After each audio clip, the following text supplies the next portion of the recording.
Voilà donc 500 ans donc, qu'elle s'éteignait finalement dans l'ombre, dans le silence, un petit peu oubliée de tous. On était donc en 1522, loin des faces de l'affairement de la cour, de cette cour qu'il avait dû s'épanouir. Anne de France est finalement morte dans la plus grande discrétion, et c'est finalement il y a assez peu de temps que je suis tombée sur une archive inédite écrite par le seigneur de la Vauguyon, qui était un de ses proches, et qui nous apprend comment elle est morte. En fait, elle est morte dans la plus grande intimité, entourée de seulement quelques personnes, puisque finalement elle n'avait plus de proches, elle n'avait plus de mari, elle n'avait plus de fille. Le connétable de Bourbon n'était certainement pas à ses côtés à ce moment-là. Et donc elle est morte, nous dit-on, avec seulement quelques bougies autour d'elle, quelques cierges, en femme austère, qu'elle avait peut-être été d'ailleurs tout au long de sa vie, mais elle est véritablement morte dans une certaine humilité qu'elle avait prônée tout au long de sa vie, mais qui était quand même très contraire à la vie tumultueuse et à la vie trépidante même qu'elle avait menée. Une mort discrète, disais-je, finalement assez semblable à sa naissance à Genappe. On pense qu'elle est née vers 1461, finalement on n'a même pas de certitude à ce propos. C'est en Brabant, aux environs donc, de 1461-62.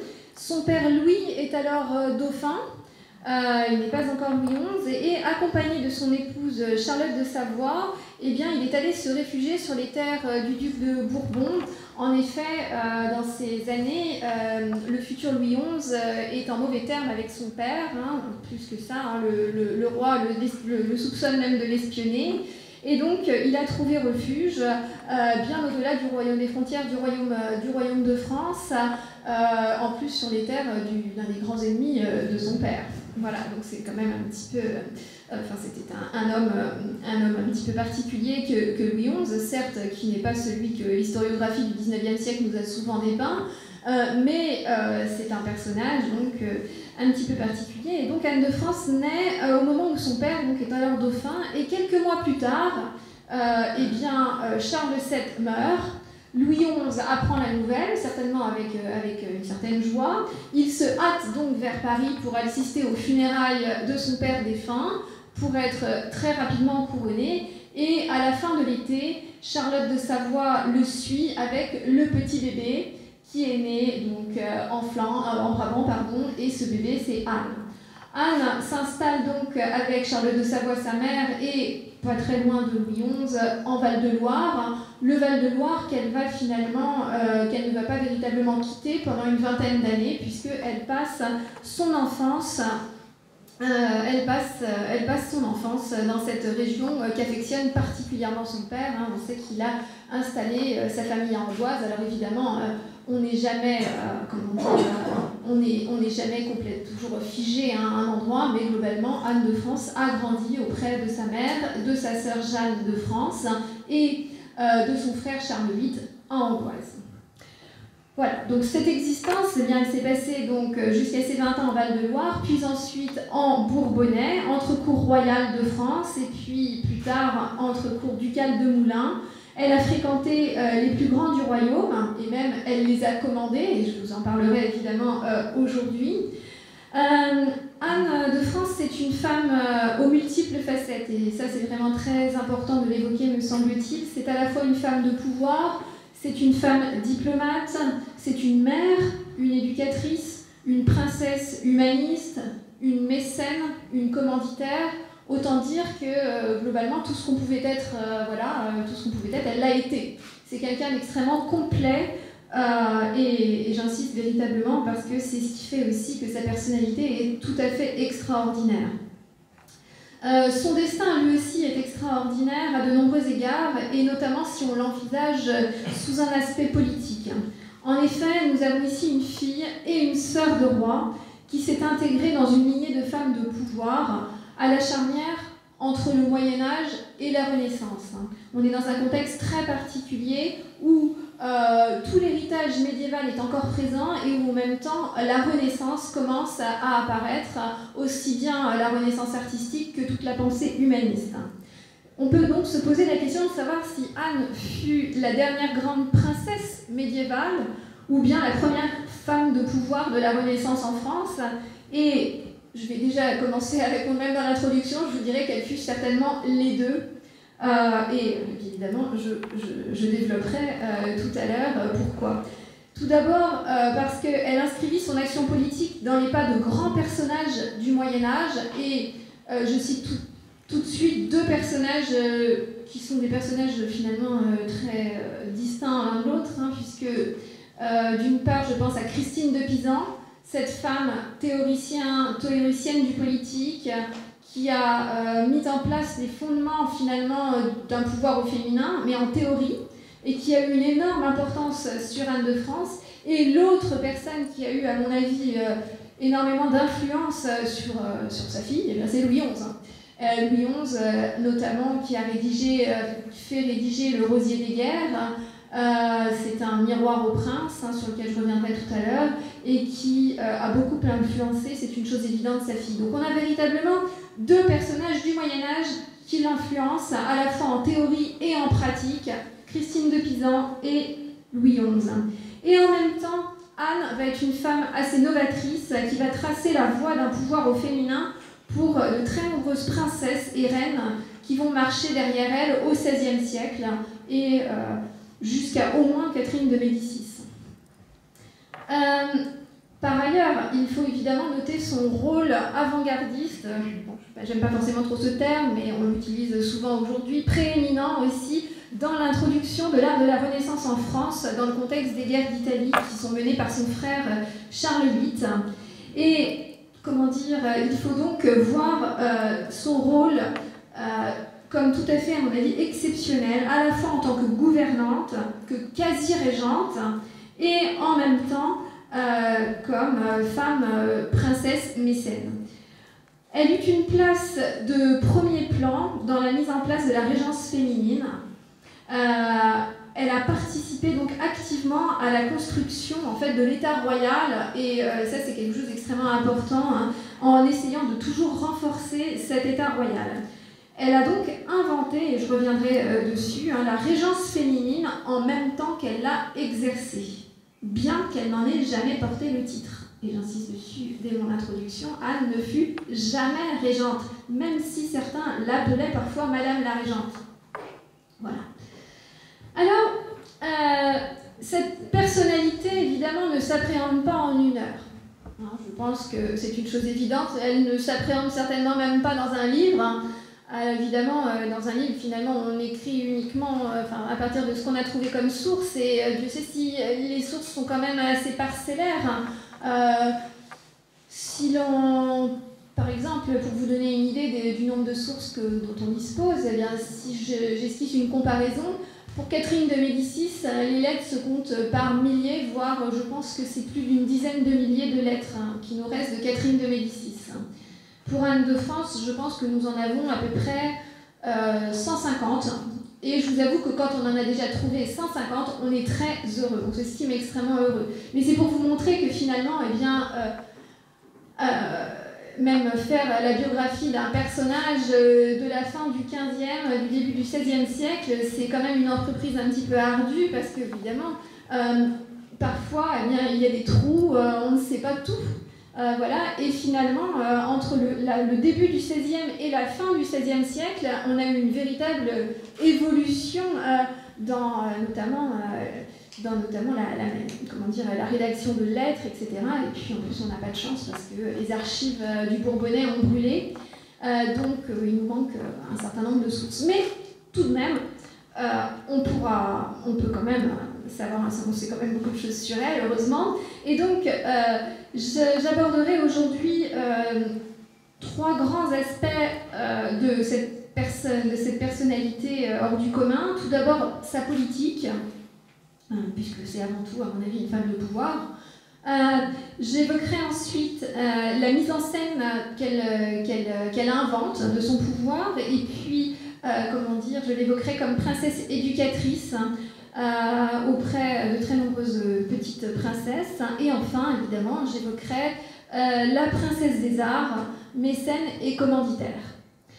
Juste un petit point, je pense que ici dans la salle, les gens en connaissent beaucoup plus sur Anne de France et Gien que moi-même. Hein, donc comme vous me poserez les questions, vous serez très indulgents s'il s'agit de Gien, parce que je pense que vous en savez plus que moi.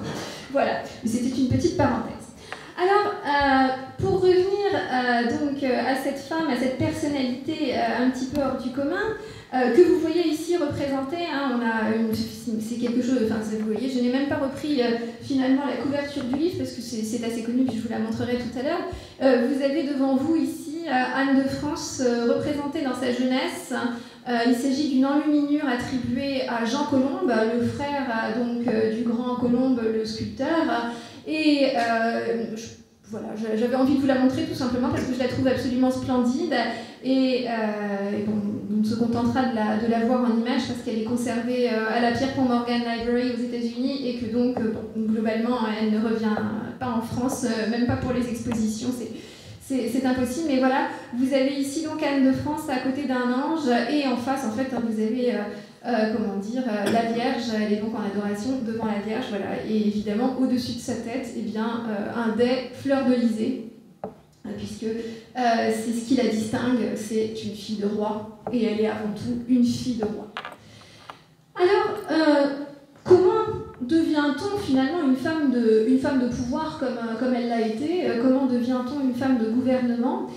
Eh bien, tout simplement, parce qu'on reçoit une éducation de princesse. Hein, et très tôt, dans l'ombre de son père, Anne de France en fait, a pu observer ce qu'était que gouverner avec finesse le royaume.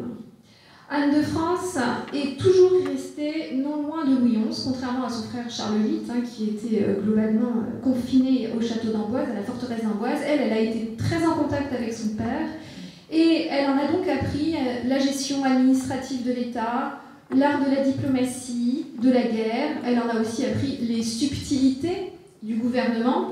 Quand je dis subtilité, eh bien, cela peut être la dissimulation, la ruse, voire parfois même le mensonge, hein, puisque c'est ce qu'écrit Louis XI. Hein, il écrit bien qu'il faut savoir dissimuler en politique. Et donc, ce sont des choses qu'il a forcément apprises à sa fille. Rien ne devait donc être étranger à la fille aînée de Louis XI, sa préférée, si l'on en croit les dires de ses contemporains, à qui il a donc cherché à léguer ses pratiques et sa vision du pouvoir. L'expérience de la cour, donc dès le plus jeune âge, mêlée à une éducation de très grande qualité reçue auprès de la reine Charlotte, ont constitué des fondements solides pour l'exercice du pouvoir de celle qui est devenue finalement la gouvernante du royaume en 1483. Anne de France, disais-je, est une personne éduquée. Et en fait, Charlotte de Savoie, sa mère, est un personnage assez peu connu, mais il apparaît aujourd'hui que c'est une personne qui était une grande bibliophile, une femme très pieuse, certes, qui commandait beaucoup de livres de religion et de piété, mais qui avait une véritable culture. Hein. J'insiste sur le fait que les princesses de la maison de Savoie sont très souvent des princesses cultivées. Elle a donc eu autour d'elle à la fois un père, savant homme politique, mais d'une mère aussi qui était pas du tout finalement la personne que l'on a décrite pendant de très longues années. Et non seulement Charlotte de Savoie a certainement dû lui léguer une éducation et une instruction, lui donner une instruction digne de celle d'une princesse, mais en plus, elle lui a probablement, et ce ne sont évidemment que des suppositions parce que nous n'avons pas de source, elle lui a fait donner des maîtres dans toutes les matières, et elle lui a donc fait apporter la meilleure éducation qui soit. Nous savons qu'Anne de France, dans les enseignements qu'elle écrit, cite très régulièrement celui qu'elle appelle le philosophe avec une majuscule, c'est-à-dire Aristote, qu'elle cite également très souvent Saint-Augustin, c'est-à-dire qu'elle maîtrise les meilleurs philosophes, et en plus, on sait qu'elle a dans sa bibliothèque des ouvrages d'Aristote traduits par Nicole Orem, donc au XIVe siècle. On a donc une princesse qui a reçu plus que des rudiments de philosophie, mais également on lui a appris ce qu'était la politique, hein, donc elle a lu des traités politiques. Elle a lu également des ouvrages qui sont, particulièrement destinés aux jeunes filles et qui fournissent des exemples de bons comportements, notamment des ouvrages de l'italien Boccace, des cas des nobles hommes et femmes, et puis des ouvrages donc, de la fameuse Christine de Pisan que j'évoquais tout à l'heure. On a, si l'on regarde, puisqu'on a les inventaires des bibliothèques, dans les bibliothèques de Louis XI, de Charlotte, et puis plus tard dans la bibliothèque des ducs de Bourbon, on a plusieurs exemplaires du livre de la Cité des Dames, du livre des Trois Vertus à l'enseignement des dames, de l'Épître aux Déas, toujours de Christine de Pisan. Globalement, à la fin de sa vie, Anne de France a eu tous les livres de Christine de Pisan dans ses bibliothèques, et parfois en 2, 3, voire 4 exemplaires. Vous voyez? Donc on a ici une princesse qui a une instruction assez globale, donc évidemment je ne dois pas oublier de vous parler de son instruction religieuse, puisque c'est ce qui est considéré quand même comme la chose la plus importante à l'époque. Donc on lui a évidemment fait lire la Bible, on lui a fourni aussi des modèles de femmes pieuses, de femmes saintes, qui doivent évidemment lui servir de modèle dans sa vie. Enfin, bien sûr, elle a eu aussi des miroirs. Donc ces miroirs, ce sont des guides de bon gouvernement, de bon comportement, qui doivent lui apprendre la vertu notamment. Et là, dans le mot vertu, on a la prudence, on a la sagesse, on a l'humilité, on a l'éloquence, la vertu, c'est une qualité qui en contient de très nombreuses autres. Ce sont toutes les qualités qui sont considérées comme essentielles. Voilà, donc avec muni de tels principes théoriques, et puis de quelques exemples de gouvernement, celui de son père, des exemples de gouvernement au féminin finalement, avant Anne de France, il n'y en a pas beaucoup. Il faudrait remonter à Blanche de Castille, qui a été une grande femme de pouvoir, mais entre Blanche et Anne de France, il y a assez peu de femmes, et finalement, celle qui a laissé... en fait, il y en a eu une, ça a été Isabeau de Bavière, mais on ne peut pas dire que c'était celle qui a laissé le meilleur souvenir dans le royaume. Donc, Isabeau, on l'oublie, et quand on fait référence à des femmes de pouvoir, généralement, on cite Blanche de Castille. Voilà, c'est plus sage. Et donc, dotée de cette véritable culture livresque et politique, ainsi que donc, de nombreuses qualités que j'ai évoquées, et notamment d'une très grande intelligence, Anne de France est armée en 1483 pour prendre le pouvoir au moment où son père meurt. Elle est armée donc intellectuellement, elle est armée parce que, donc, je viens de vous le dire, elle a déjà une certaine expérience du pouvoir, et puis aussi,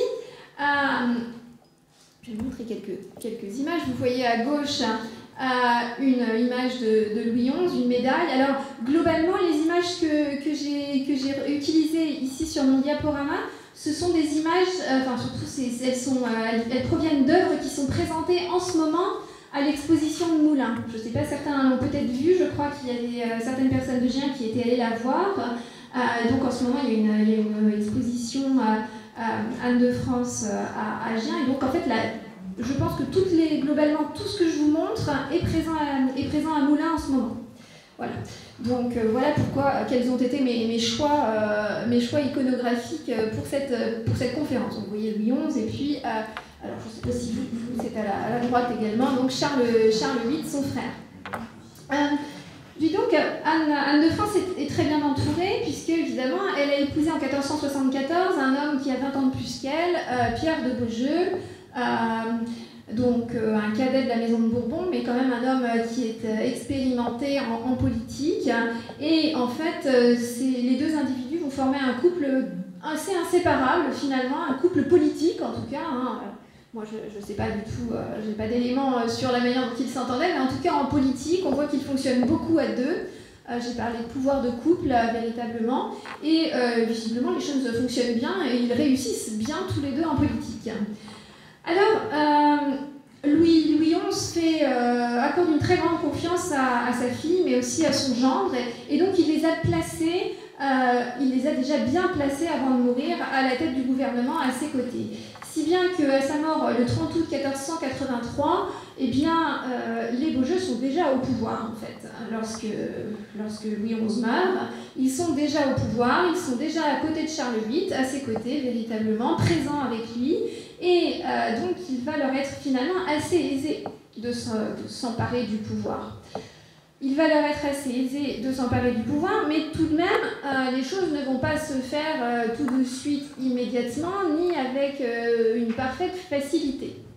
En effet, il n'existe pas de règles pour la dévolution du pouvoir, dans le cadre qui nous préoccupe, c'est-à-dire celui de la minorité du jeune roi. Charles VIII a 13 ans à la mort de son père, la majorité est fixée à 14 ans.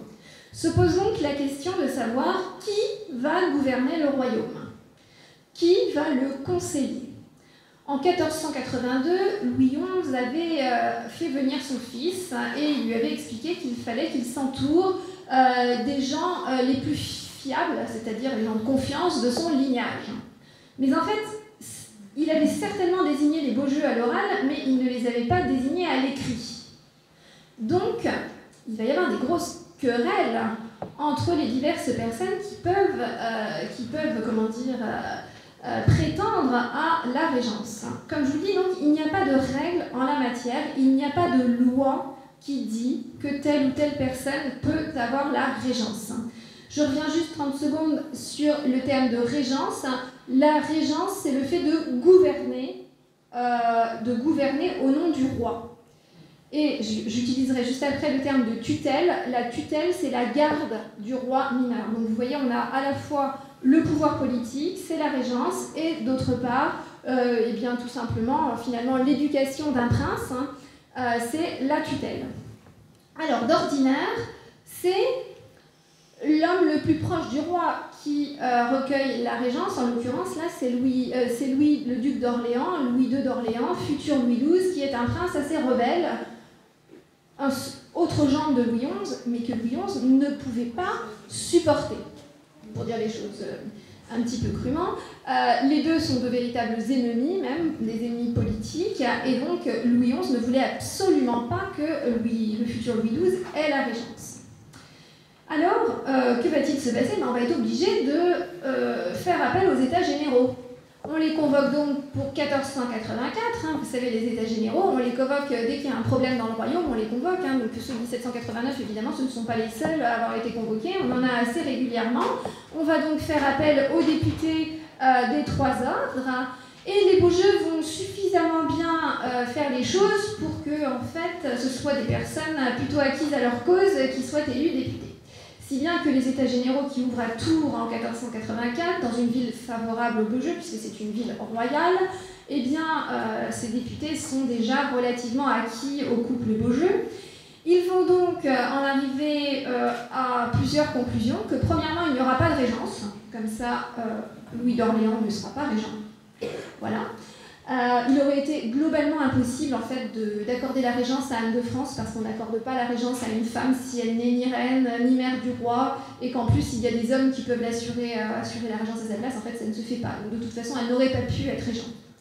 La deuxième chose, eh bien, c'est que sont nommés au conseil du roi, bien évidemment Louis d'Orléans, mais également Pierre de Beaujeu, alors qu'il n'y avait pas véritablement de raison pour qu'il soit au conseil. Il passe avant des grands princes du royaume. Et puis surtout, eh bien, on va accorder la tutelle du roi, du jeune prince, à Anne de France et à son époux. Or, ce qu'il faut bien voir, c'est que lorsque vous avez la tutelle d'un jeune garçon de 13 ans, vous pouvez finalement aussi être toujours présent à côté de lui, puisqu'il va avoir besoin, eh bien, tout simplement qu'on s'occupe de lui. Et donc cela va vous permettre aussi de prendre le pouvoir à ses côtés. Voilà, donc Anne de France s'installe au pouvoir grâce aux États généraux de 1484. Elle brise les ambitions des princes avides de pouvoir. Elle s'installe finalement assez seule avec son époux aux côtés du jeune souverain et donc à la tête du royaume, puisque eh bien, avoir le gouvernement du roi, la tutelle du roi, va lui permettre d'avoir aussi finalement une sorte de régence. Mais tout cela, évidemment, je ne vais pas rentrer dans les détails parce qu'on n'en a pas le temps, va aboutir à une guerre qu'on appelle la guerre folle, puisque les princes rebelles, qui vont s'avérer être des princes rebelles, Louis d'Orléans, le comte aussi Charles d'Angoulême, qui est le père du futur François Ier, et qui est aussi, comment dire, le deuxième, comment dire, tant que Charles VIII n'a pas d'enfant, en fait, si Charles VIII meurt sans enfant, c'est d'abord Louis d'Orléans qui hérite du trône, et si Louis d'Orléans meurt, eh bien c'est Charles d'Angoulême. Donc en fait, il est le deuxième héritier présomptif de la couronne. Ces princes veulent un rôle et ils n'en ont pas. Ils vont donc entrer en guerre contre Anne de France, contre Pierre de Beaujeu et aussi évidemment contre le roi, même si ça, ils ne veulent pas l'avouer. On va donc avoir 4 ans de guerre où Anne de France est obligée à la fois de gouverner en même temps qu'elle se bat contre ses princes. Une guerre qui a lieu à la fois en Guyenne, qui a lieu aussi dans la région, hein, puisqu'on a des batailles vers Beaugency, et notamment une première victoire royale à Beaugency, et une guerre qui va aussi se déplacer peu à peu vers la Bretagne et même aux confins du royaume en Flandre. Donc la France est en guerre à l'intérieur et elle est en guerre aussi à l'extérieur, avec 2 grands princes étrangers qui sont en fait les grands ennemis d'Anne de France, à savoir Maximilien d'Autriche, le duc Maximilien d'Autriche, père de la petite Marguerite que j'évoquerai tout à l'heure, et le duc François II de Bretagne, père d'Anne de Bretagne. Voilà. Alors, pour faire finalement assez rapidement, eh bien, Anne de France va être suffisamment rusée pour bien s'en sortir, et les troupes royales sont victorieuses en 1488. Elles remportent la fameuse bataille de Saint-Aubin-du-Cormier, qui aboutit à la défaite des armées bretonnes et des armées des rebelles, et Louis d'Orléans est fait prisonnier. Le calme va être enfin rétabli et cette année 1488 est pour Anne de France une sorte d'apogée dans son pouvoir, puisqu'elle est véritablement à l'apogée du pouvoir à la tête de l'État, et en plus c'est l'année où elle devient duchesse de Bourbon. Donc pour elle, tout va très très bien en 1488. En même temps que Anne de France a mené la guerre, elle a été aussi une princesse diplomate. Elle a développé une véritable politique extérieure qui lui est propre, dans la continuité quand même de celle de son père. Comment dire, cette politique, elle vise à rétablir la paix avec les voisins européens. Donc on a des relations diplomatiques avec l'Angleterre, avec l'Écosse, avec la Savoie, l'Italie, je ne vais pas tous les citer, mais ce qui est très intéressant, c'est qu'on voit dans les sources qu'Anne de France a des ambassadeurs absolument partout en Europe. Ces ambassadeurs sont là pour la renseigner, pour lui envoyer des lettres, pour lui dire tout ce qui se passe en Europe. Et c'est elle qui leur donne de véritables directives, donc c'est pour ça que je parle véritablement d'une femme diplomate, parce qu'elle entretient des liens diplomatiques avec les princes de toute l'Europe, et elle donne de véritables directives, elle insuffle une véritable politique extérieure à tous ses ambassadeurs. On voit bien, ces ambassadeurs, ils servent le roi, mais ils la servent elle aussi. On sait d'où viennent les ordres, très clairement. Et puis, à l'intérieur du royaume, c'est aussi une très fine administratrice. Elle s'illustre véritablement par sa capacité à apaiser les sujets mécontents de Louis XI. Et en cela, eh bien, je pourrais dire que c'est vraiment ce qui la différencie finalement de son père, c'est que là où Louis XI ne s'était pas toujours montré quelqu'un de très, subtil dans ses relations politiques, notamment avec ses opposants, Anne de France, elle, va faire preuve de beaucoup plus de prudence, de beaucoup plus de sagesse, et elle veut ménager véritablement ses ennemis. Elle fait toujours très attention à ne pas humilier les gens, et vous verrez dans l'exposition qui est ici, Marie-Pierre Lemaine a fait un choix de phrases issues des enseignements d'Anne de France. Elle insiste sur cette nécessité de ne pas humilier les gens, mais elle la met aussi véritablement en pratique au quotidien. Et ça, c'est très important parce que ça lui permet de ne pas se faire des ennemis irrémédiables. Alors évidemment, elle a 1 ou 2 ennemis irrémédiables, mais elle arrive quand même petit à petit à se concilier ses ennemis. Et aussi, ça lui permet, c'est quelqu'un d'assez fidèle et qui sait récompenser surtout les gens qui lui sont fidèles, et donc ça lui permet de s'appuyer sur des élites, notamment les conseillers royaux, tout le corps administratif du royaume, les parlementaires, les universitaires, etc. Elle a donc en fait des relais extrêmement fidèles au sein de l'administration, et c'est grâce à ça qu'elle peut gouverner et qu'elle peut véritablement, mener le royaume. Voilà. Je parle beaucoup plus d'elle que de son mari, et en fait, il est certain qu'en fait Anne de France était celle qui guidait tout, et j'en veux pour preuve un chroniqueur breton qui s'appelle Alain Bouchard et qui parle de, je cite, « la dame de Beaujeu qui lors guidait le trône de France ». Ça veut tout dire, hein. Elle guidait le trône de France, vous imaginez. Vous voyez l'image de pouvoir qu'Anne de France renvoie auprès de ses contemporains. Et là, il s'agit en plus d'un ennemi, hein, puisque c'est un breton. Donc c'est quelqu'un de favorable au duc de Bretagne et à Louis d'Orléans. Excusez-moi. Juste dans le flot de parole, je ne vous ai pas montré, mais je pense que vous connaissez ces images. Pierre de Beaujeu, ici représenté par Jean Hay. J'ai mis l'une à côté de l'autre, je ne sais pas si vous voyez bien, on va mieux que oui, c'est quand même assez gros. Ce que je trouve absolument magnifique, c'est que vous avez d'un côté le tableau de Pierre de Beaujeu par Jean Hay, et vous avez une enluminure qui est donc également montrée en ce moment à Moulins, une enluminure de Jean Hay, la seule qui nous reste aujourd'hui connue donc. Et vous avez ici en fait l'homme à la veste bleue, c'est Pierre de Beaujeu. Et en fait, je ne sais pas si vous le voyez bien, mais il y a une ressemblance énorme, puisque en fait, finalement, le peintre est enlumineur à représenter l'homme forcément sous les mêmes traits, puisque c'est le même. Et je trouve que c'est absolument magnifique que cette enluminure, et devant lui, c'est Charles VIII. Voilà. Je vous montre ici une autre enluminure que j'avais découverte en faisant mes recherches. Et vous voyez toujours Charles VIII qui trône sur son trône, enfin voilà. Et à ses côtés, eh bien, il y a les trois ordres du royaume qui sont rassemblés, et puis deux individus qui se détachent à sa droite. Et ces deux individus, eh bien, ce sont Pierre de Beaujeu et Anne de France. C'est donc là, parmi tous les gens qui ont le pouvoir, eh bien, vous voyez représenter Anne de France, on est en 1494, c'est-à-dire l'année où le couple Beaujeu en fait, va exercer la lieutenance générale du royaume, puisque lorsque Charles VIII décide de partir en Italie, eh bien, il confie le pouvoir à son beau-frère et implicitement à sa sœur. Voilà, donc je trouve que c'est assez remarquable que cette enluminure, parce qu'elle nous représente eh bien, Anne de France, femme de pouvoir, et c'est la seule où on la voit véritablement dans cette configuration, puisqu'autrement, on a plutôt, on l'a comme duchesse, mais comme femme de pouvoir à la tête de l'État, mais c'est la seule, finalement, c'est la seule œuvre d'art qui nous reste aujourd'hui, qui représente ceci. Voilà, alors j'avance parce que le temps passe, hein, et j'en viens à la mise en scène du pouvoir par Anne de France. Anne de France développe un véritable discours qui doit exalter son pouvoir.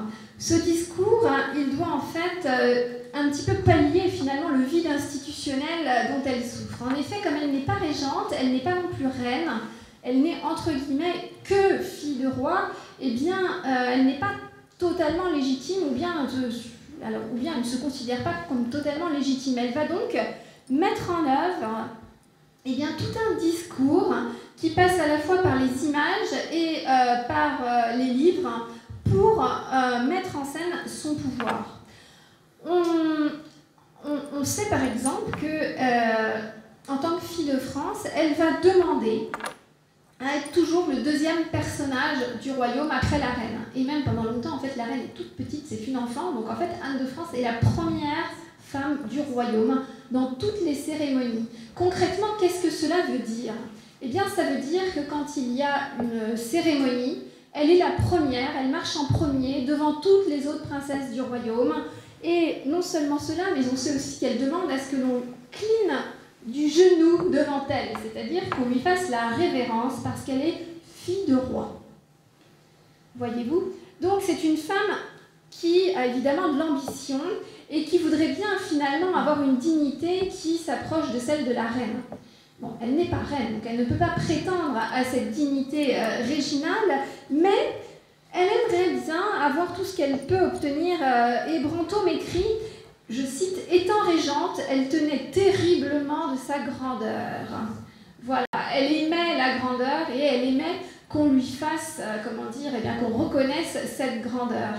Et toujours, elle signait Anne de France.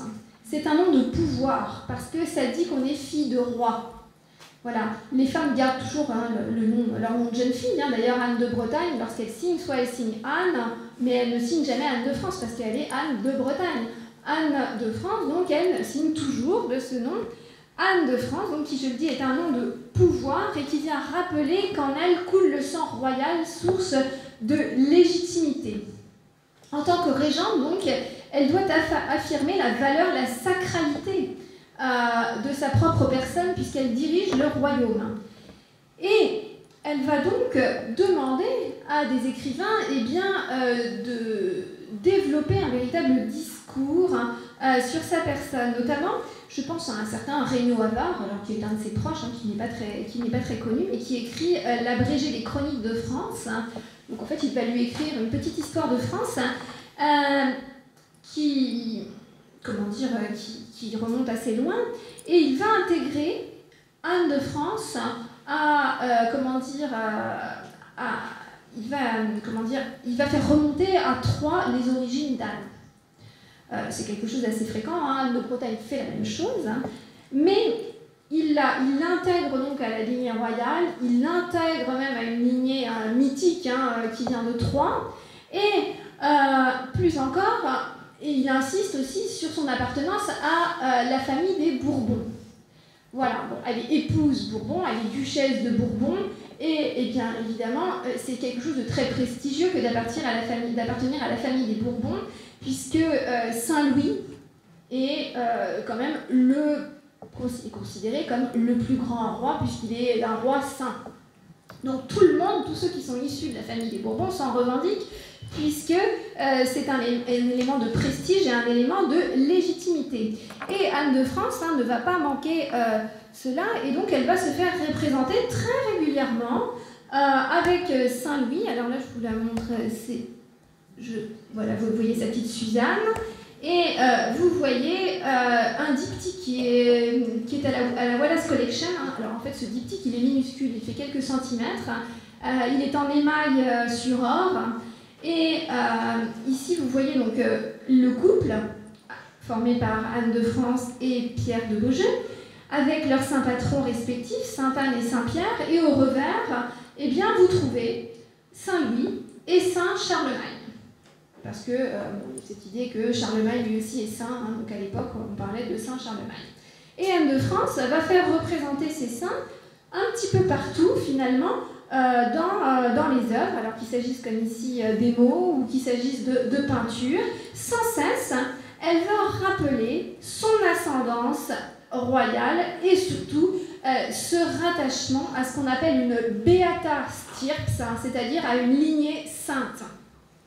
La religion, vous savez, c'est quelque chose d'extrêmement prégnant. Les gens vivent avec la religion à cette époque, et cette idée qu'il faut être quelqu'un de vertueux, eh bien, c'est ce qui guide la vie, puisqu'on doit faire son salut.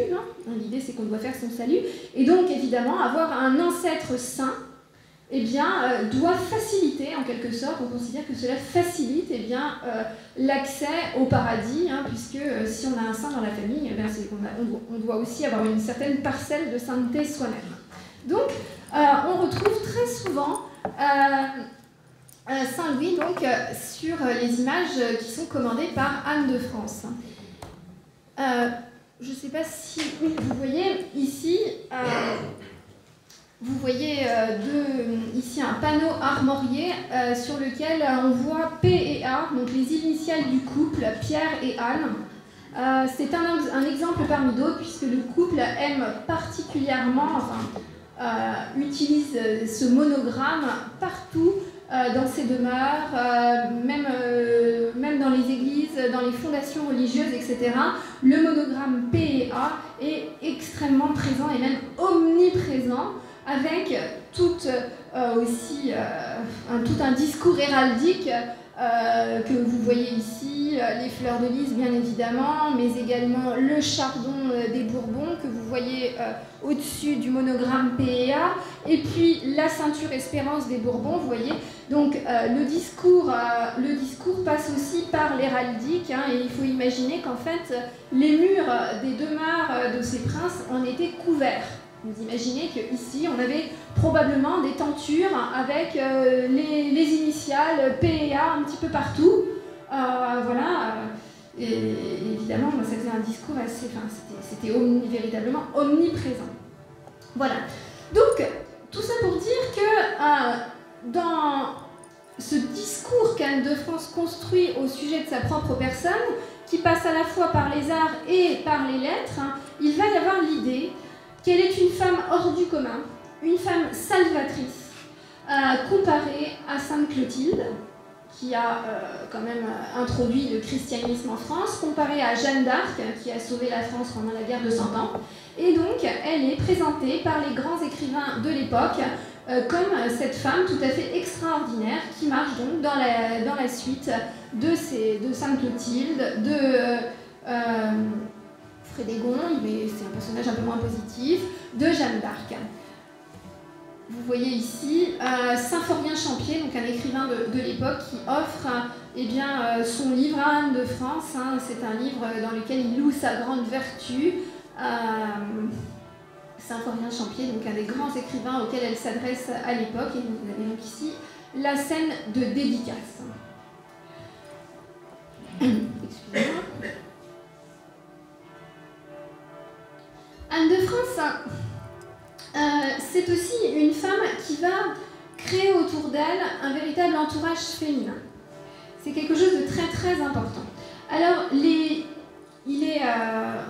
historiens ont constaté que les cours se féminisent entre la fin du Moyen-Âge et le début de la Renaissance, mais je voudrais ici revenir sur le rôle tout à fait éminent joué par Anne de France dans cette dynamique qui s'amplifie véritablement entre la fin du XVe et le début du XVIe siècle.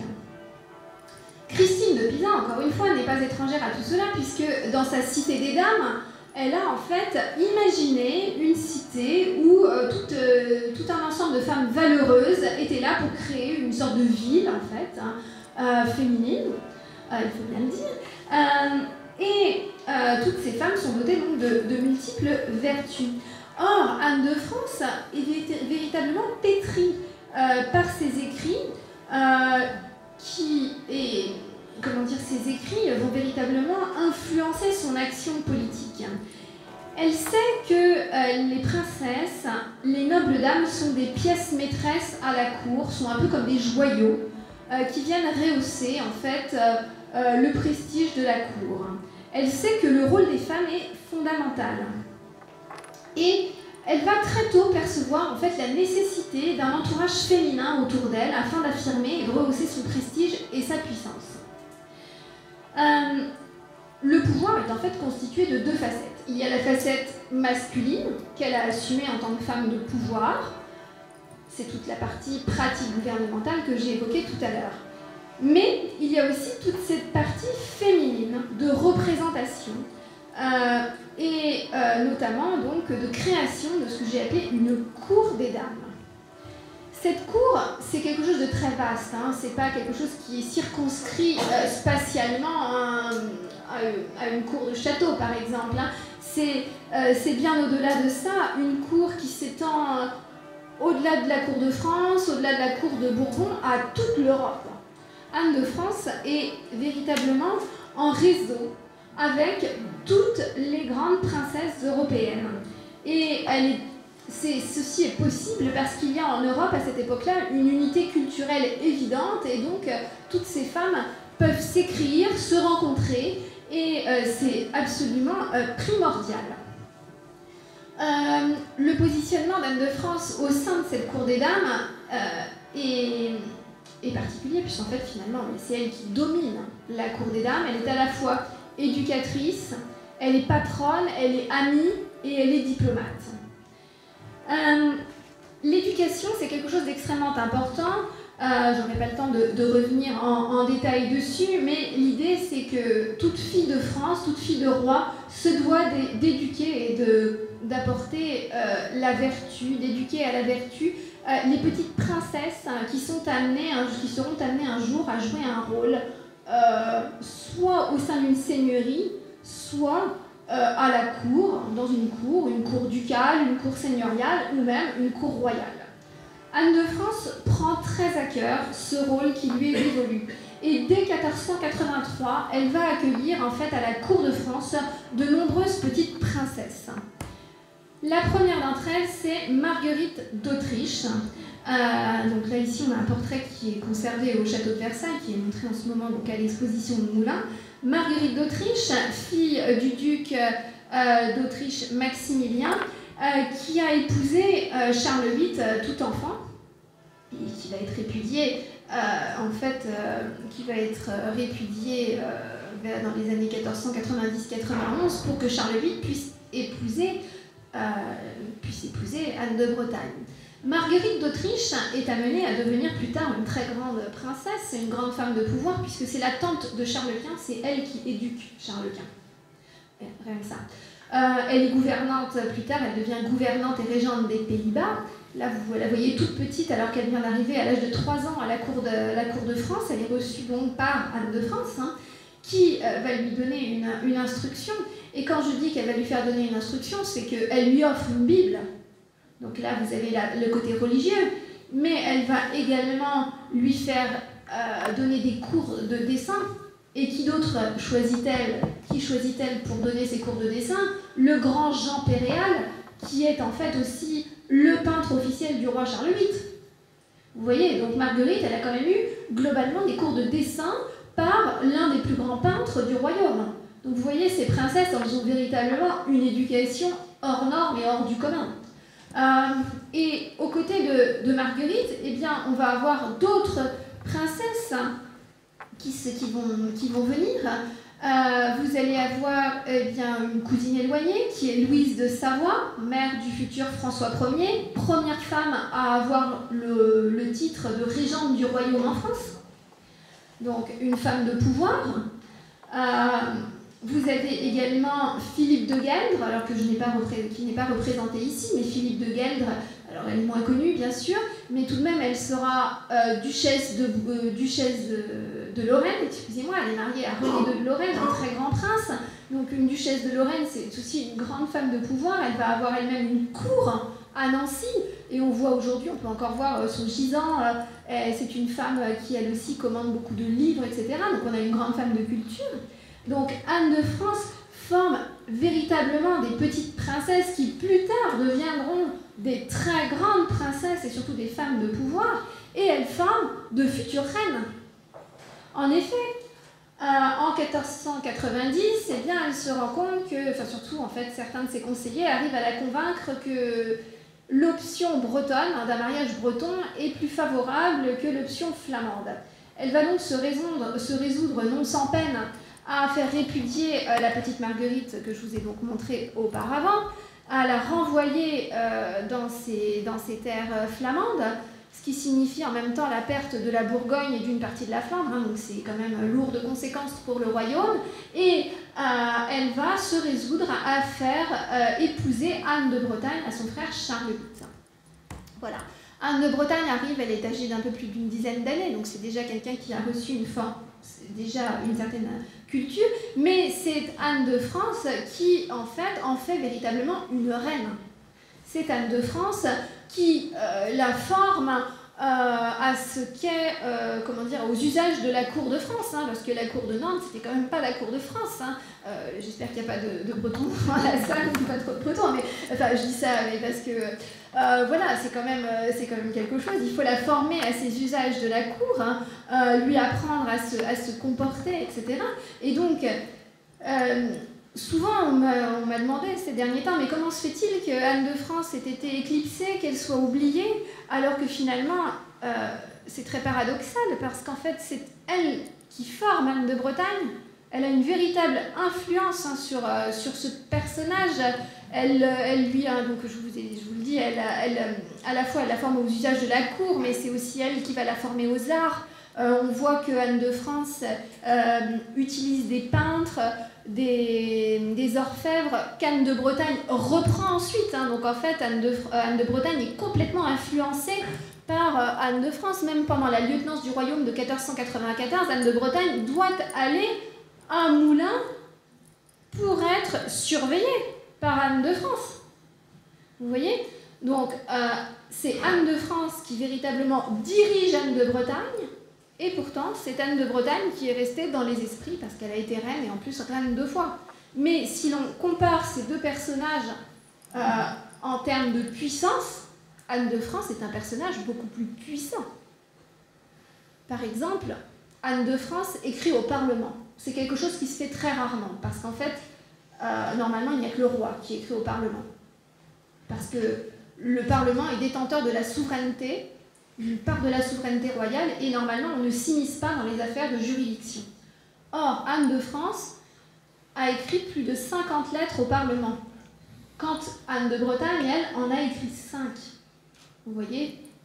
Et Pierre de Beaujeu, lui, en a écrit uniquement lorsqu'il était lieutenant. Donc vous voyez, Anne de France, elle touche pratiquement la souveraineté royale quand elle est au pouvoir. Donc elle forme ces personnages. Même Louis XII, quand il se remarie en, in extremis en 1514, à la petite Marie Tudor, la petite princesse anglaise, il demande à Anne de France de lui apprendre les usages de la cour et de la guider à la cour. C'est toujours à Anne que l'on demande, même après la mort de Charles VIII. C'est elle qui est en quelque sorte ce qu'on appelle la mémoire de la cour, la mémoire des usages. Et aussi, évidemment, la mémoire de ce qui peut se faire aussi de politique.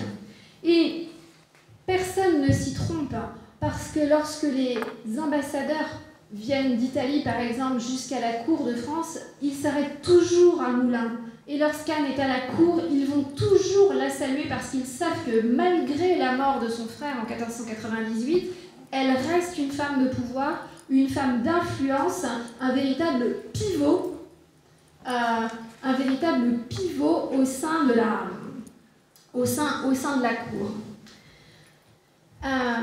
C'est donc une femme d'influence à tel point que, vous voyez ici, je vous avais mis une image d'Anne de Bretagne, voilà, de Louise de Savoie, et ici, vous voyez une image, c'est juste une illustration, mais tout de même, des enseignements d'Anne de France, c'est-à-dire du guide qu'elle a écrit en fait à sa fille Suzanne dans les années 1500 pour lui expliquer comment se comporter à la cour. Ce livre, évidemment, il a été lu par de très nombreuses princesses. Il contient en fait la quintessence de la pensée d'Anne. Et toutes ces petites princesses que j'ai évoquées auparavant, évidemment, ont lu ces enseignements. C'est une chose évidente. Mais, mieux que cela, vous avez ici l'image du frontispice de la première page des enseignements qui ont été offerts à Marguerite de Navarre, sœur de François Ier. Ces enseignements qui ont donc été offerts à Marguerite de Navarre après la mort d'Anne de France sont ensuite passés à Diane de Poitiers, elle-même éduquée par Anne de France à la cour de Moulins. Et de Diane de Poitiers, ils sont passés à Catherine de Médicis. Voyez-vous? C'est vous dire véritablement à quel point on peut parler de maternité intellectuelle d'Anne de France tout au long du XVIe siècle. On a un fil qui va de Christine de Pisan, véritablement, jusqu'à au moins Catherine de Médicis. Je vous avoue que je ne suis pas non plus une spécialiste du XVIIe siècle, donc je ne suis pas allée voir plus loin, mais a priori, moi j'aurais eu tendance en tant que xvième-iste à mettre une rupture historique avec les guerres de religion, et en parlant il y a peu de temps avec des collègues qui sont XVIIe-istes, notamment des collègues spécialistes de Marie de Médicis, eh bien ces derniers m'expliquaient que non, il n'y avait pas de rupture, et que la rupture elle venait après Marie de Médicis, et que donc en fait, peut-être qu'on pourrait même avoir une influence jusqu'à Marie de Médicis. Vous voyez à quel point ces femmes, en fait, par la parole, par l'écriture, eh bien, entretiennent une mémoire politique une mémoire des usages de cour de génération en génération. Et Catherine de Médicis, cette grande reine, hein, puisque c'est quand même une des plus grandes reines, en tout cas une de celles qui a le plus marqué notre histoire de France, elle est véritablement pétrie de la pensée politique d'Anne de France. Voilà. Au-delà de la seule France, ce qui est tout à fait notable, c'est que Anne de France est en lien aussi avec toutes les princesses européennes de son époque. Ces princesses, ce sont Isabelle de Castille, Isabelle la catholique, hein, cette grande reine connue notamment parce qu'elle a envoyé Christophe Colomb en Amérique, mais pas seulement, hein, qui est aussi une grande femme de pouvoir. Anne de France est en lien avec et bien également des princesses de Savoie, qui sont souvent ses cousines ou ses tantes. Elle est en lien avec Isabelle d'Este, autre grande princesse.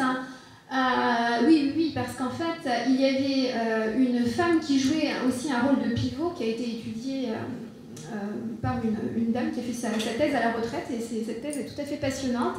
C'est Claire de Gonzague, qui est donc une princesse de Mantoue, qui est arrivée en France à la cour d'Aix-Perse, qui s'est mariée avec un Bourbon-Montpensier, et c'est la mère du connétable de Bourbon.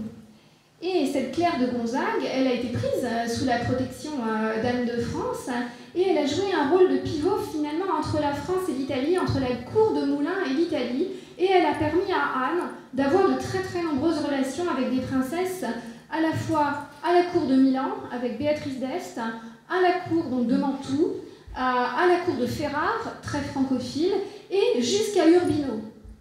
Voyez-vous? Et c'est très amusant de voir que, en fait, par l'intermédiaire notamment de Claire de Gonzague, mais évidemment chapeautée par Anne de France, on portait à la cour de Milan des boucles d'oreilles avec la ceinture Espérance des Bourbons. Oui, quand même. Et juste pour l'anecdote, pour les historiens de l'art qui sont ici présents et qui ne le sauraient pas, Claire de Gonzague, c'est elle qui est arrivée, alors on ne sait pas trop comment, mais quand même, avec le Saint-Sébastien de Mantegna en France. C'est elle qui l'a apporté à la cour d'Aix-Perse. Oui. Voilà, donc c'est... voilà, on ne sait pas comment, ni pourquoi, est-ce que c'était dans sa dot, on ne sait pas, mais tout de même, c'est elle qui nous a apporté le Mantegna qui est aujourd'hui conservé au Louvre. Voilà. Donc, vous voyez, on a quand même une multitude de princesses qui sont donc en réseau les unes avec les autres, soit par le biais de voyages, soit par, évidemment, le biais de la correspondance, puisque la correspondance, c'est quelque chose d'absolument essentiel à cette époque. J'en viens à mon dernier point, à savoir la princesse et les arts. J'ai déjà évoqué l'amour des livres d'Anne de France, notamment, donc, c'est une princesse qui, je vous l'ai dit, aimait beaucoup toutes les innovations, et donc elle a commandé plus d'une trentaine de livres imprimés. C'est une des premières princesses à commander des imprimés avec Louise de Savoie. Voilà, comment dire, parce que finalement les livres imprimés, il n'y en a pas beaucoup, hein, dans les années 1500, c'est les tout débuts de la diffusion d'imprimerie, et donc elle en a une trentaine, ce qui montre véritablement un véritable goût pour la nouveauté, un véritable goût pour ces imprimés qui restent tout de même enluminés. Finalement, on est à cheval entre justement toujours le Moyen-Âge et la Renaissance, puisque on a l'imprimé, qui est plutôt finalement c'est l'imprimé de la Renaissance, mais l'enluminure du Moyen-Âge. Et donc vous pouvez en voir en ce moment, je répète, à Moulins, avec cette exposition de la BNF, hein, on a des trésors enluminés. En fait, il y a une double exposition. Il y a à la fois l'exposition sur Anne de France et en plus une exposition de 5 ouvrages enluminés de la Bibliothèque nationale de France. Celle-là, elle a ouvert la semaine dernière et vous avez des monuments de l'enluminure que vous pouvez admirer véritablement jusqu'au mois de septembre. J'en viens, voilà pour les livres, mais le rôle d'Anne de France en tant que mécène est tout à fait primordial. Je suis désolée, je trouve qu'il fait assez chaud. Je suis désolée, je bois un petit peu. Dans les années 1500, le duché de Bourbon est à son apogée politique, mais c'est aussi l'apogée artistique en fait. On pourrait parler des heures, des fastes, des très riches heures du duché de Bourbon. La cour de Moulins est, après la cour de France, finalement, l'une des plus brillantes de son temps. C'est un lieu extraordinaire d'épanouissement artistique. Et finalement, Anne de France et Pierre de Beaujeu, hein, puisqu'elle ne fait pas les choses seule, un peu à la manière d'une princesse italienne, va rassembler à Moulins des artistes de toutes sortes. Quand j'ai dit de toutes sortes, eh bien, ce sont à la fois des enlumineurs, des peintres, des sculpteurs, des maîtres verriers, et puis des musiciens, des musiciens évidemment, donc des écrivains. Donc elle rassemble toutes sortes d'artistes autour d'elle et elle va les faire travailler, si bien qu'on a même une véritable école bourbonnaise qui se crée et qui essaime dans tout le duché, tellement eh bien, les arts sont vivants et vivaces à cette époque dans le duché de Bourbon. Elle crée donc une sorte de cour des arts dont les principaux représentants, ou plutôt les représentants les plus connus sont Jean Péréal, dont je vous ai parlé déjà tout à l'heure, mais également eh bien, le fameux Jean Hay, celui qu'on a longtemps nommé le maître de Moulins, hein, sans pouvoir l'identifier. Alors aujourd'hui, sans vouloir rentrer dans les débats des historiens de l'art, hein, je m'en tiens totalement à l'écart, eh bien, on a aujourd'hui attribué les tableaux, enfin plutôt on dit que le maître de Moulins, c'est un flamand, Jean Hay, voilà, qui travaille à la cour des ducs de Bourbon déjà avant Anne de France, et Anne de France, donc évidemment, elle a su reconnaître à quel point il était doué, et donc elle l'a gardé à ses côtés pendant plus d'une décennie. Jean Hay, donc, eh bien, va réaliser plusieurs œuvres pour Anne de France. La première, c'est celle que vous voyez ici. Alors, il s'agit d'un triptyque dont le panneau central est perdu, certainement une adoration eucharistique. Anne de France est ici représentée aux côtés de Saint-Jean. Et vous avez Pierre de Beaujeu représenté de l'autre côté avec lui, il est représenté avec son saint patron, Saint-Pierre. Et puis la petite Suzanne, alors aujourd'hui le panneau est découpé, mais en fait les historiens de l'art ont pu reconstituer les choses et ont vu que en fait la petite Suzanne était présente aux côtés de sa mère. On a les mêmes pigments et en fait ce fragment a été découpé. Voilà. Et donc comme je vous dis, il nous manque aujourd'hui le panneau central. Sur ces, alors on ne le voit pas forcément, si vous allez à Moulins en ce moment, tout est présenté à côté, donc vous le verrez mieux, mais Anne de France est représentée plus grande et plus haute que son époux, donc on est dans les années 1492-93, elle est encore plus finalement fille de France et fille de roi que duchesse de Bourbon. Pardon, excusez-moi, j'appuie sur la flèche du mauvais côté. En revanche, les choses changent un petit peu lorsqu'elle se fait représenter dans les années 1500, toujours par le même maître de Moulins ou Jean Hay. Cette fois-ci, vous la voyez véritablement en duchesse de Bourbon, avec tous les attributs du pouvoir. Elle a sa couronne ducale. En face d'elle, eh bien, vous voyez Pierre de Beaujeu, lui-même en habit ducal, avec la couronne ducale. Tous les deux sont entourés, sont présentés par leurs saints patrons, donc respectifs, Saint-Pierre et Sainte-Anne, et la petite Suzanne, héritière du duché de Bourbon, et seule héritière, est présentée à leur côté. Alors là encore, je ne rentre pas dans les détails parce que cela fâche énormément les historiens de l'art. On lui a rajouté à cette petite Suzanne une couronne. Au début, elle ne devait avoir qu'un petit bonnet, puis on lui a rajouté une couronne. Alors, quelle est la signification de cela ? Certains avancent que Pierre de Beaujeu est mort au moment où le tableau est achevé et que donc en fait la couronne signifie que eh bien, désormais, c'est elle qui a le pouvoir, mais d'autres ne sont pas d'accord. Je vous livre ici les hypothèses, hein, et je voulais juste, je trouve que finalement, dans les hypothèses, elles sont toujours assez passionnantes, toutes les unes plus que les autres, donc voilà, je vous les livre juste ici pour le plaisir. Et évidemment, je vous laisse admirer ce triptyque qui va partir là à la restauration très très prochainement et qui sera montré au Louvre en 2024. Hein, on aura une exposition Jean Hay, a priori, en 2024 au Louvre. Voilà, enfin, toujours pour dire que notre Anne de France fait quand même travailler les plus grands artistes à la cour de Moulins et bien sûr, elle fait aussi construire. Dans le domaine religieux, ses ambitions fondatrices sont assez exceptionnelles et notamment, elle se lise d'abord à Gien. dans le temps, hein, d'un point de vue chronologique. C'est d'abord à Gien qu'Anne de France va marquer son empreinte artistique. Elle lance de nombreux chantiers religieux, notamment la rénovation de la collégiale Saint-Étienne. Elle fonde un couvent de religieuses Clarisse. Elle fonde un monastère de Minimes. Et là, je voudrais aussi insister sur le caractère assez, finalement, d'un point de vue spirituel. C'est quelqu'un qui a aussi une grande influence, puisqu'en fait, les Minimes, c'est Saint François de Paule. Et donc, cette spiritualité, eh bien, c'est Anne de France qui va en fait la répandre avec son père à la cour, puisqu'après elle, eh bien, Louise de Savoie, Anne de Bretagne, Claude de France vont être de ferventes, ferventes, je ne sais pas si on peut dire suiveuse, mais comment dire, de Saint François de Paule. Voilà.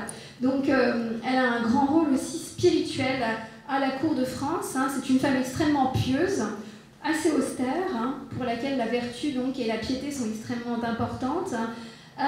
Et au-delà de Gien, eh bien, il va y avoir des fondations dans tout le duché du Bourbonnais et d'Auvergne. Je vous cite Moulins, Rion, Bourbon-l'Archambault, Villefranche-sur-Saône, avec même l'édification de Sainte-Chapelle, ou la transformation de Chapelle en Sainte-Chapelle, jusqu'à Lyon même, hein, où les Beaujeu vont finalement faire achever les travaux entrepris par leur beau-frère Charles de Bourbon, cardinal de Lyon. Les multiples demeures du couple bénéficient de ce même élan, de cette même dynamique de construction. Et quand je vous dis multiples, demeures, c'est que la France, finalement, partout en France, Anne a des demeures, a des châteaux, du nord au sud. À Clermont-au-Beauvaisis, à Creil, où visiblement, en fait, à Creil, en ce moment, on est en train de redécouvrir qu'elle a fait faire des choses assez extraordinaires. On a Montluçon, Châtellerault, le château de Chantelle dans l'Allier, Beaumanoir, non loin de Moulins, évidemment le château de Moulins et le château de Gien. Je vous laisserai découvrir sur les panneaux, hein, mais ce qui est tout à fait exceptionnel ici, c'est finalement qu'on a un corps de logis qui doit être digne d'une fille de France. Et que fait-elle? Alors là, je reprends ce que dit Jean Guillaume, hein, l'historien d'art Jean Guillaume, je n'invente absolument rien. Il explique que ici, d'habitude, on a une galerie. Or, d'habitude, la galerie est toujours reliée au logis du maître, c'est-à-dire de l'homme. Or, ici, que se passe-t-il? Eh bien, on a, de part et d'autre, de chaque côté, en fait, on a le logis de la dame qui est équivalent et à la même hauteur que celui du seigneur. Ce qui se traduit politiquement par une volonté de montrer que la femme est aussi puissante que l'homme. Voilà ce que déduit en tout cas Jean Guillaume. Moi, je vous livre ses conclusions. Et en tout cas, il en déduit qu'à Gien, on a exalté architecturalement la puissance de la maîtresse de maison et fille du roi. Voilà. On a donc toujours ici, donc à Gien, un aspect très novateur. Je vous l'ai dit ce matin pour ceux qui étaient là. Et évidemment, par la suite, eh bien, c'est le château de Moulins qui va exprimer le mieux, certainement, le goût d'Anne de France pour l'inédit, pour la nouveauté. Notamment parmi ces nouveautés artistiques, eh bien, il faut citer un cabinet, vous savez, un cabinet lambrissé. En fait, on en avait... il se trouve que c'est une historienne de l'art qui est morte cette année très jeune, qui a découvert ça. Donc, elle s'appelle Célia Condello, qui a travaillé donc, sur le château de Moulins et qui a découvert la présence de ce cabinet, qui est le premier cabinet lambrissé en France. En fait, pendant longtemps, on a cru que c'était à Blois. Vous savez, vous connaissez certainement ce petit studiolo qui est à Blois. On a longtemps cru qu'il s'agissait du premier cabinet en France et en fait, il serait à Moulins. Voilà. Et c'est donc quelque chose de très, très intéressant, hein, et qui montre encore une fois cette capacité assez visionnaire de la princesse. Et puis aussi, ce qu'il faut dire, c'est qu'elle a toujours des projets très grandioses. Elle n'a peur de rien. Alors, elle fait édifier des choses absolument magnifiques à Gien. Hein. Elle a des animaux tout à fait extraordinaires dans ses jardins. Sa fille Suzanne lui écrit par exemple qu'elle est allée nourrir ses petits singes, voyez-vous. Comment dire, Anne de France aurait aussi aimé pouvoir récupérer la girafe de Laurent de Médicis. Elle lui a écrit pour lui demander la girafe que le sultan d'Égypte lui avait offert. Mais bon, la girafe est morte, hein, donc elle n'est jamais arrivée en France. Et puis est-ce que Laurent de Médicis aurait voulu lui offrir cette girafe qui faisait quand même un peu sa gloire aussi à Florence? On ne sait pas. Mais toujours est-il qu'elle aurait bien aimé avoir cette girafe. Donc vous imaginez un petit peu finalement cette ville de Moulins qui aujourd'hui n'est plus la ville qu'elle fut autrefois, et où l'on trouvait des girafes, des lions au château, donc des singes, toutes sortes de choses, et des fontaines si belles que Anne de France faisait mettre du fer qui rendait les eaux roses. Donc imaginez à Moulins, dans les jardins du château, eh bien, des fontaines où l'eau qui coulait en abondance était rose. Voilà, moi je trouve que c'est quand même... ça nous montre le luxe véritablement qui est voulu, cette imagination aussi, et puis le caractère de cette princesse qui ose un petit peu tout d'un point de vue artistique dans ses demeures. Elle transforme donc son château de Chantelle, notamment, alors là je vous montre, vous voyez la collégiale, hein, ça c'est un exemple de la collégiale, avec des, un superbe, enfin collégiale de Moulins, pardon, avec... des cartons qui sont aussi de Jean Hay, donc du fameux maître de Moulins. Hein. Et puis, voilà, elle commande à Jean de Chartres, un sculpteur, donc un des grands sculpteurs des années 1500, un ensemble sculptural pour son château de Chantelle. Alors, vous voyez ici Sainte-Suzanne, Saint-Pierre je suis désolée. En fait, je voulais juste vous montrer et... je ne comptais pas particulièrement parler des images qui sont à droite et à gauche. Vous ne regardez donc que l'image centrale où vous voyez en fait Sainte-Anne, éducatrice de la Vierge. Évidemment, cette Sainte-Anne, hein, c'est une manière de représenter aussi Anne de France, éducatrice de Suzanne et puis de toutes les petites princesses dont je vous ai parlé auparavant. Ces sculptures sont absolument magnifiques, elles sont pleines de vie et elles sont extrêmement bien mises en valeur. Elles viennent du Louvre, hein, et donc elles ont été prêtées là pour l'exposition, vous pouvez les admirer, elles sont absolument magnifiques. Et donc vous voyez que partout, eh bien, on installe des éléments artistiques qui sont à la gloire, finalement, toujours du couple ducal et de leur héritière unique, hein, puisque partout on retrouve donc Sainte-Suzanne, enfin surtout Saint-Pierre, Sainte-Anne, et puis, encore une fois, je le répète, mais je vous l'ai déjà dit, des éléments architecturaux qui reprennent sans cesse le monogramme PEA. Ici, c'est un exemple de la façade, du pavillon de Moulins. Un pavillon qui lui aussi est très novateur puisque ce serait donc le premier édifice Renaissance en France. Hein. Vous voyez ici ce goût à l'antique qui est extrêmement présent avec des colonnes à l'antique, des feuilles d'acanthe, ce feuillage extrêmement présent et donc repris de l'Antiquité hein, puisque donc c'est ce goût de la Renaissance hein, qui est ici très, très présent.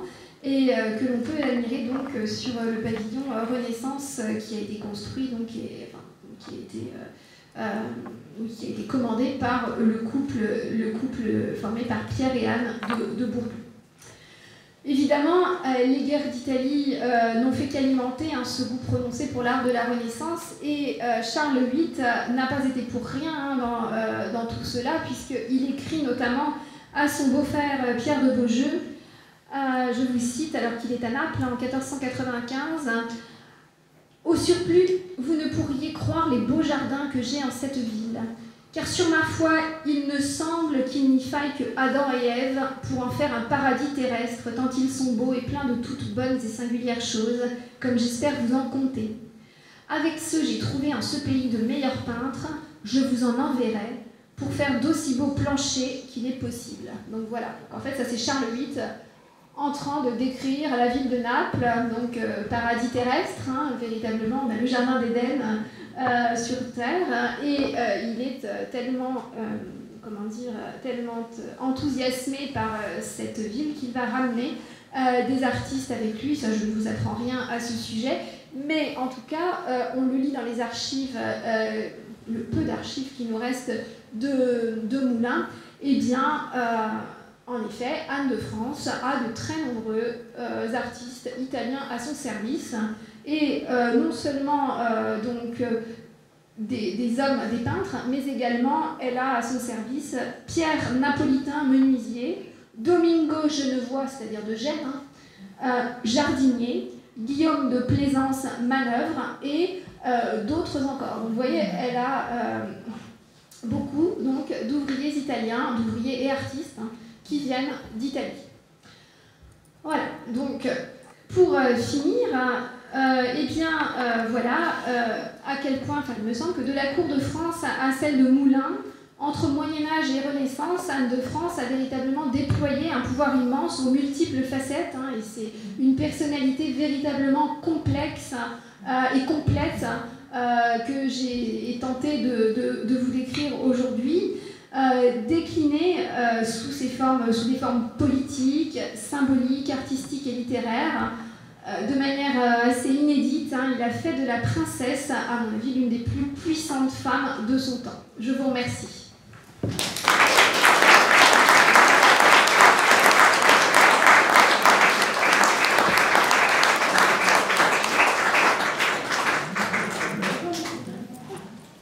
Excusez-moi, il fait très chaud. Merci beaucoup. Avez-vous des questions peut-être dans la salle? On consacre quelques minutes. Est-ce que vous voulez le micro ou vous en avez un autre?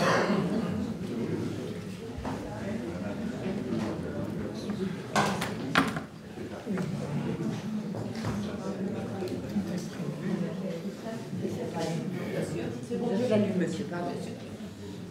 J'appuie pas sur le bouton. Allez-y, monsieur. Oui, merci beaucoup pour cette conférence. Ma question était autour de sa personnalité. Vous avez décrit une femme brillante. Est-ce qu'elle avait, de votre point de vue, des travers, des défauts?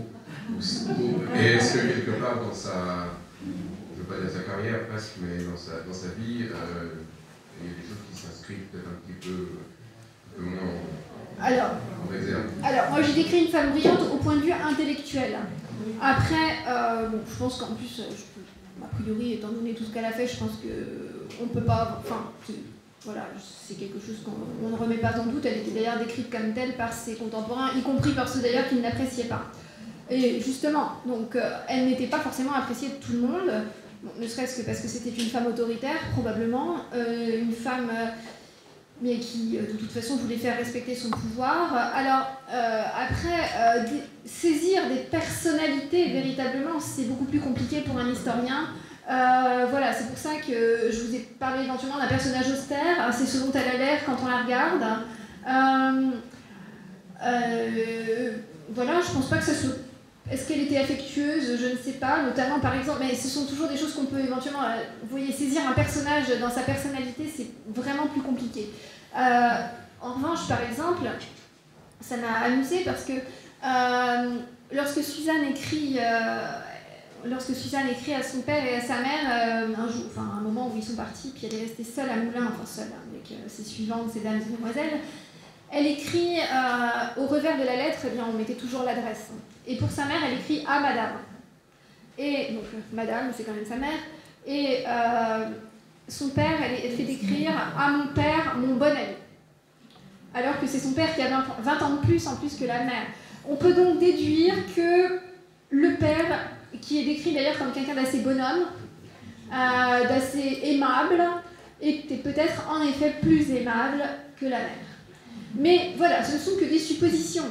Et c'est quelqu'un de droit, à mon avis, en politique, mais en même temps, eh bien, le fait d'être quelqu'un de droit, c'est aussi, ça a son revers, au sens où parfois on est un peu rigide.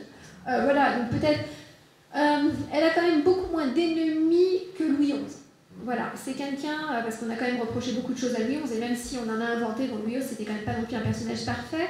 Voilà, je pense qu'elle avait moins de défauts, elle a essayé d'être quelqu'un de plus pacifique que Louis XI, mais voilà, ce sont plus des suppositions. Certains ont dit qu'elle aimait l'argent, qu'elle avait du goût pour l'argent, notamment un ambassadeur de Hongrie. Cependant, vous voyez, enfin, certains ont dit ça, mais en même temps, quand je crois que c'est Ludovic Sforza lui a proposé de l'argent s'il faisait ce qu'elle lui demandait, non, si elle acceptait de faire ce qu'il lui demandait, elle a refusé. Parce que quand même, on n'allait pas lui faire ça, elle était quand même la fille du roi, donc je ne sais pas. Voilà. Est-ce qu'il y a d'autres questions? Oui, vous m'entendez là? Oui. Oui, je ne vous vois pas, mais je vous entends. Ah oui. Une question par rapport à la beauté, l'apparence, le physique, parce que ça a une importance, le physique. Est-ce qu'elle est là-dessus, et au niveau du canon de beauté à l'époque aussi, est-ce qu'elle était dans le canon de beauté? Du moins, ce qu'on remarque, c'est qu'elle avait, il y a le nez aquilin de la famille qui apparaît, mais est-ce que, attends, j'ai pas fini, et est-ce qu'au niveau de l'habillement, des bijoux, elle essayait d'attirer l'attention de ses interlocuteurs? C'est ça, les femmes, c'est un peu ça aussi, un peu. Voilà, merci.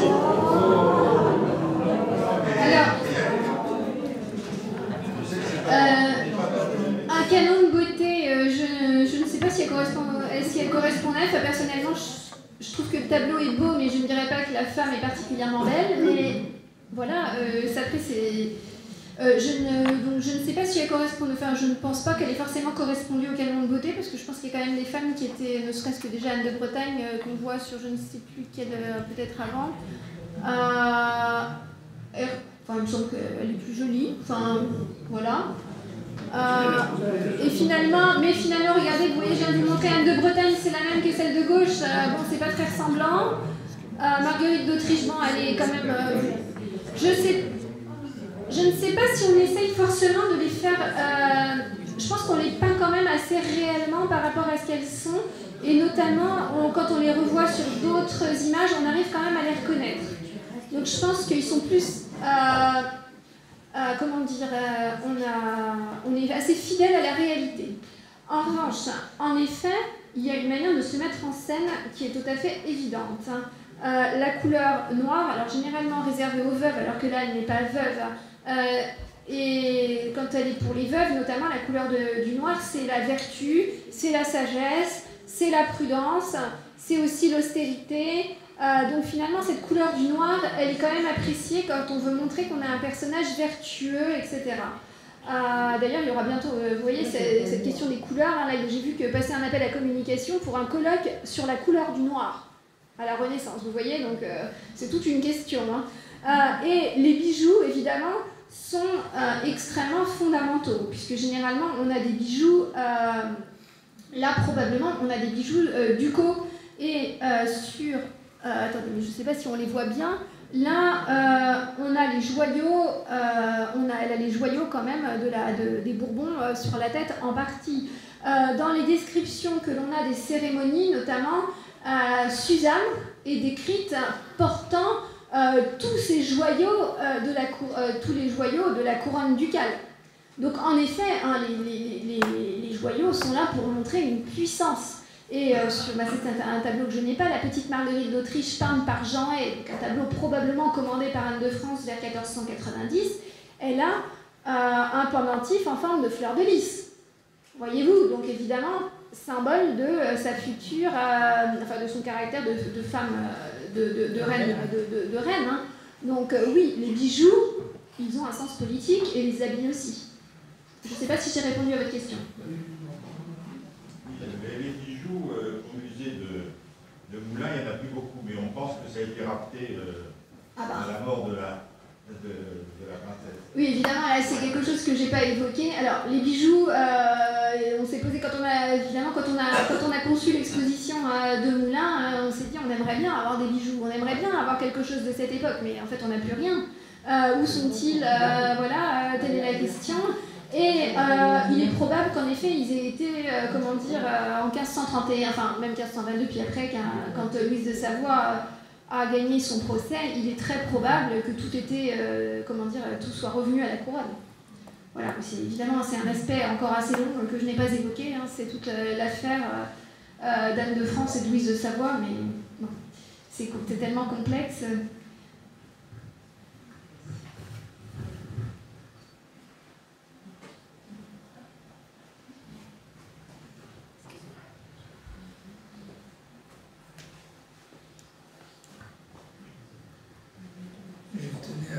remercier, madame, pour cette... Vous m'avez fait amuser, parce que vous nous parlez de Charles VIII à Naples et de la girafe à Moulins.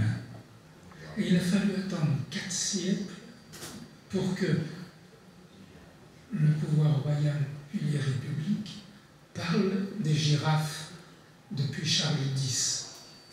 Il nous faut 4 siècles. Et ça, je ne le savais pas. Alors je tenais à vous remercier. Et puis, je pense que beaucoup qui aiment la peinture italienne et Mantegna, vous nous avez fait rêver, mais connaître. Parce que partout, on ne parle jamais des origines de ces tableaux, de ces œuvres. Mais j'ai vu une interrogation dans votre visage, en fait, comme j'ai évoqué Claire de Gonzague, et donc en fait je me suis dit que j'allais vous dire, je ne comptais pas en parler, mais je me suis dit, mais puisque vous ne saviez pas que, enfin, visiblement, vous ne situiez pas trop bien Claire de Gonzague, je me suis dit, bah, tiens, justement, c'est vrai qu'elle a été oubliée, mais tout de même, elle nous a apporté cette œuvre, et il y a un Ghirlandaio aussi à Aix-Perse, qu'elle a apporté, enfin surtout il y avait le frère du fameux Ghirlandaio qui était présent à la cour d'Aix-Perse.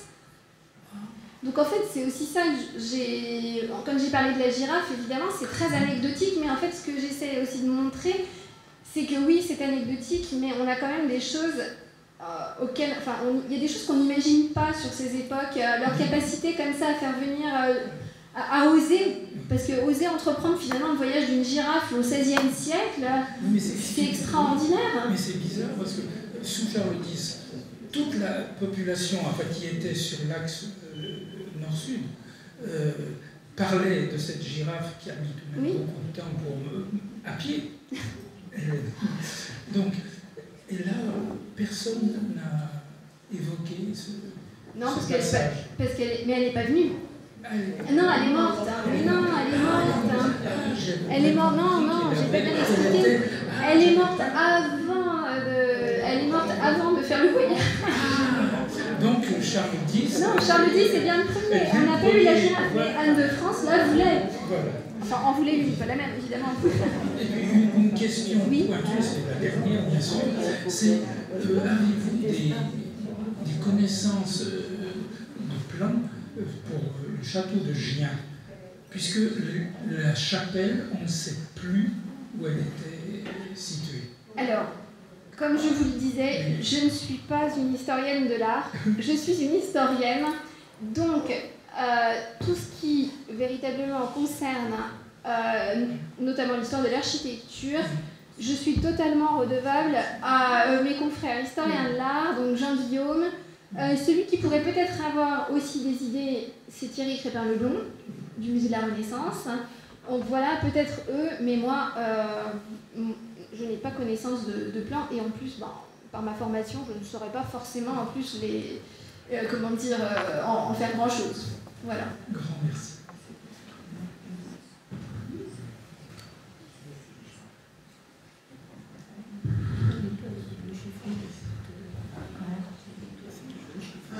Est-ce qu'on sait quelque chose de sa politique sociale en tant que femme de pouvoir? Est-ce qu'on sait si elle s'intéressait au bien-être du peuple, à la lutte contre la pauvreté? Oui, alors justement, c'est pareil, comme c'est une politique extrêmement, extrêmement riche, hein, évidemment, j'ai pas pu aborder tout, évidemment.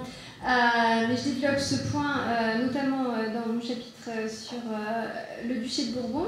En effet, avec Pierre de Beaujeu, on sait que dans les années de disette, dans leur duché, ils ont empêché les grains de partir à Lyon. D'ailleurs, ça a créé des grosses tensions avec la ville de Lyon, puisqu'il n'y avait plus de ravitaillement.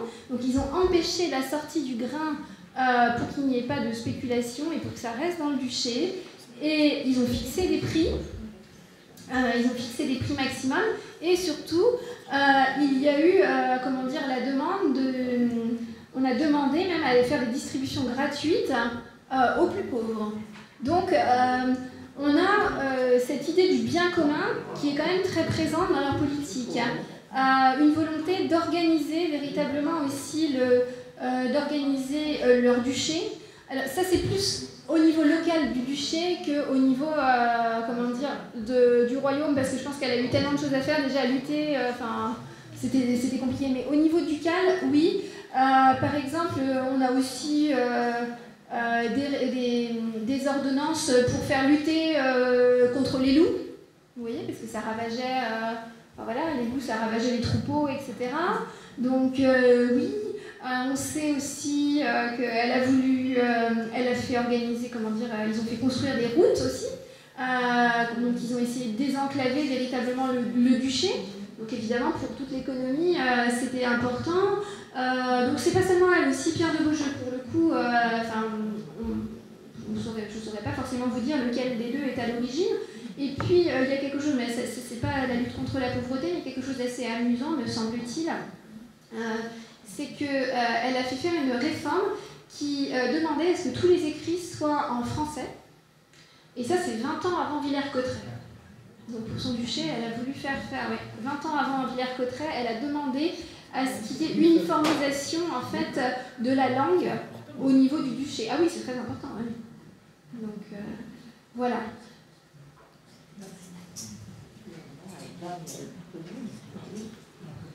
Bien, s'il n'y a plus de questions, nous allons encore une fois vous remercier. Un grand merci pour cette présentation très complète.